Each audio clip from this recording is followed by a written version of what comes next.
أهلا بيكم في قناة وصفة من دهب. يا رب تكونوا بخير وفي أحسن حال. النهاردة إن شاء الله هنحضر مع بعض البطاطس الويدجز بتتبيلة ممتازة جدا وطريقة تسوية مظبوطة هتخلي طعمها في حتة تانية خالص.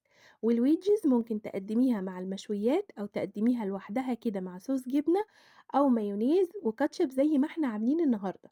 يعني ممكن تقدمي جنبها أي صوص كده وتاكليها كمقبلات لوحدها كده.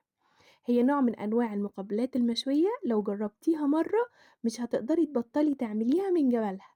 بطاطس بنت ناس كده طعمها مميز جدا لأنها مقرمشة من بره وكريمي من جوه، عاملة زي البطاطس البيوريه كده.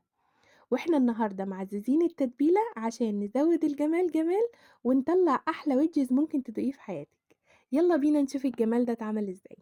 عندنا هنا كيلو من البطاطس أنا غسلاها كويس قوي وسايباها بقشرها، وربع كوباية من زيت الزيتون، ولو متوفر زيت عادي مفيش مشكلة.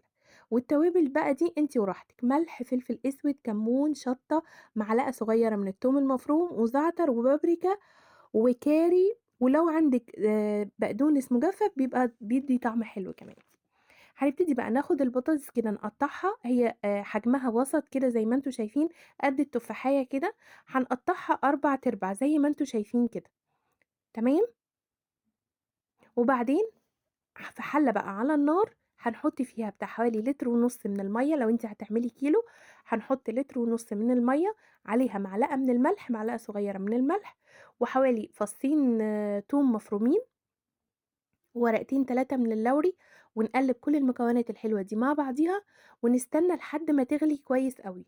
وأول ما تغلي نروحوا منزلين الويدجز بتاعتنا. تمام.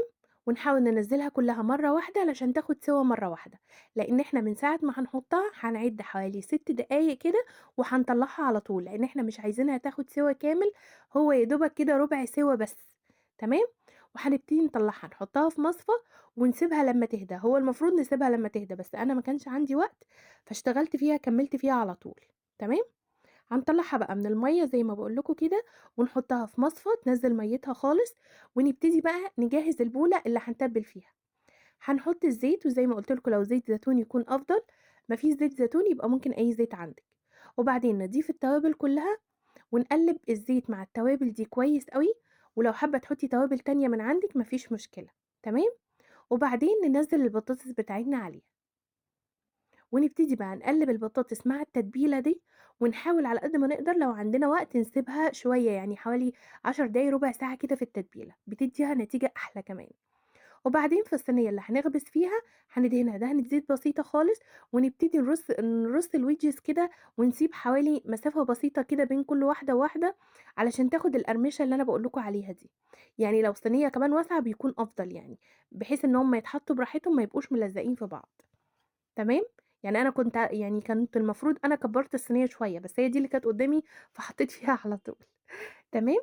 هندخّلها بقى على فرن حامي من قبل ما نشتغل فيها، لإن هي مش بتاخد وقت خالص، وهنشغّل الشواية وهنشغّله من تحت، وأول ما ياخد لون بنطلّعه على طول، لإن هو مش بياخد وقت، لإن إحنا تعتبر يعني عاملينها ربع سوا في المَيّة، في مَيّة السليق يعني، وهي عامةً مش بتاخد وقت، وطعمها بقى خرافة مش قادرة أقول لكم جمالها. مقرمشة كده من برّه وكريمي من جوّه، والتتبيلة اللي إحنا حطيناها في المَيّة معزّزة الطعم جوّه جوّه البطاطساية نفسها، البطاطس متبّلة حلو جدًا، والبهارات اللي إحنا حاطينها مع زيت الزيتون مخلية طعمها جميل جدًا.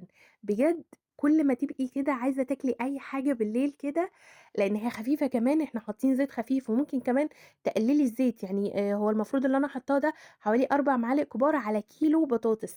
أنتِ لو عايزة تقللي كمان ما فيش مشكلة، يعني عايزة تحطي مسحة بسيطة خالص وتدهني الصينية وتدخليها الفرن على كده برضه هتديكِ نتيجة هايلة. فهي عشان خفيفة ممكن تاكليها في أي وقت، يعني أنا بالنسبة لي ممكن تتاكل في أي وقت. الناس بقى اللي بتقلق بقى من النشويات بالليل وكلام من ده، يعني لو جربتيها هتضعفي وهتاكليها من كتر جمالها بجد. طعمها حكاية. إن شاء الله تجربوها وتعجبكم وتقولي رأيكم. ومن فضلكم لو عجبكم الفيديو شيروه لقرايبكم وحبايبكم على قد ما تقدروا، ومع ألف سلامة.